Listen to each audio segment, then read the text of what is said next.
You all might be interested in knowing how the trade happens across the countries.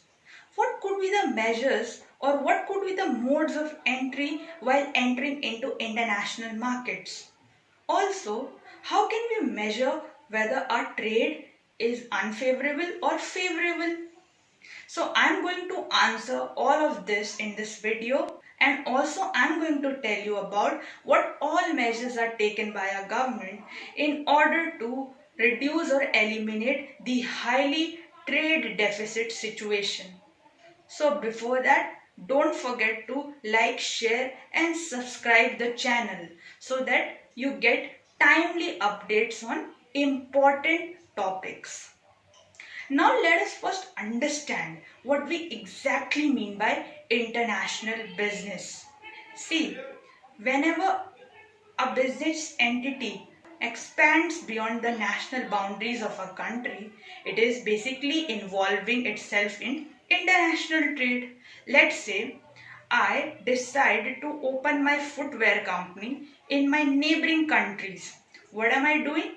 I am basically involving myself in international business or trade simply. Now the question is, what are the different modes of entry that are there currently through which we can enter into international markets? See, there are many modes, but the most common one is exporting. What happens in this? We are confined in our national boundaries, but we decide to trade our manufactured products in other countries. Now the other mode is licensing. In this, we basically obtain a license from the original manufacturer of the goods, and with the due permission after the payment of requisite fee, we get a permission to trade or basically start that business. Now the other one is franchising. Herein we get a franchisee from a franchisor, and we are allowed to operate that business but in the vigil of the original manufacturer. We have to pay timely fees also. We have to share a particular portion of a product with the original manufacturer, and also we have to be in the continuous vigil of the original manufacturer. The other mode is the joint venture. What happens in this?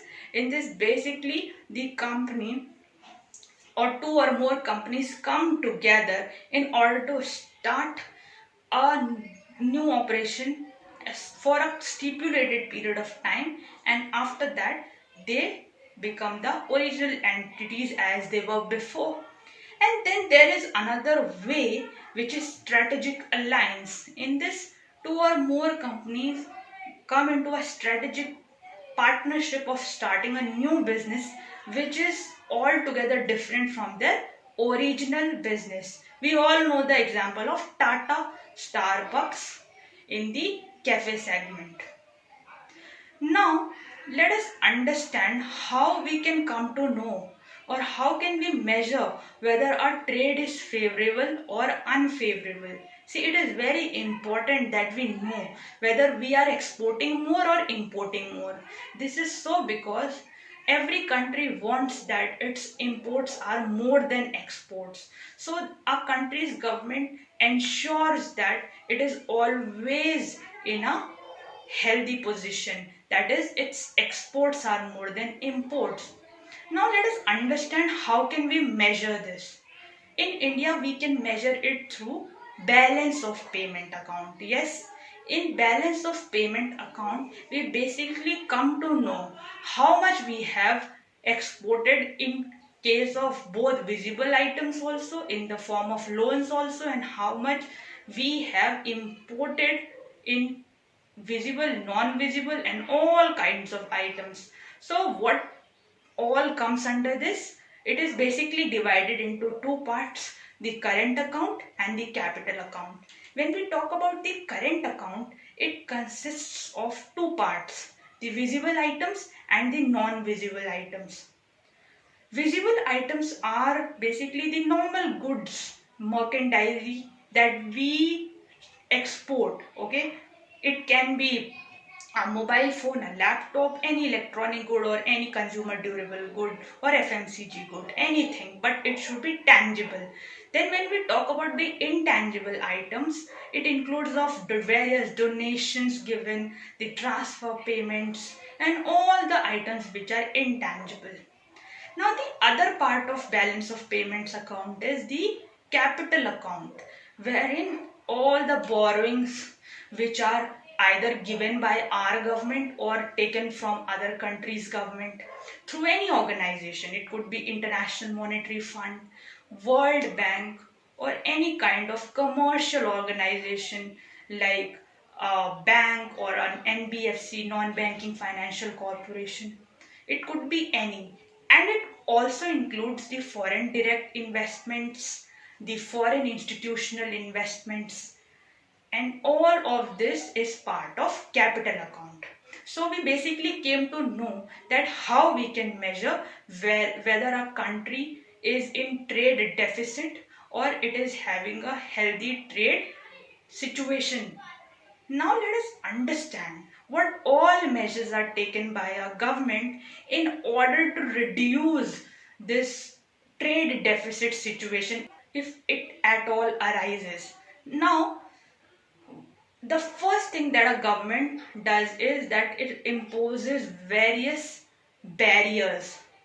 We all have heard about the countervailing duty. Most of us would have heard about this duty. Actually, what happens in this is that whenever a foreign country is enjoying certain kind of export subsidy in its goods so that it can sell that good at a lower price in international market, then the government of the other country imposes this duty in order to have a healthy competition, in order to save its domestic producers. So this is basically is countervailing duty. Then another kind of barrier that the government can impose is the anti-dumping duty. See, what happens is that sometimes foreign countries sell at a very low price or a very high price, or sometimes they are even selling at a loss in order to avoid or eliminate the competition, and sometimes also to reduce, just wipe out the excess stock. So in order to avoid this, the government basically imposes anti-dumping duty. And who does not know about the custom duty, which is in the form of ad valorem and specific duty. One is in the form of the restraint on the quantity, and the other one is in the form of the amount that is levied on the value of the product. You all must have understood about what measures are taken by the government in order to reduce or eliminate the trade deficit. And this was all for today. Thank you so much for your time.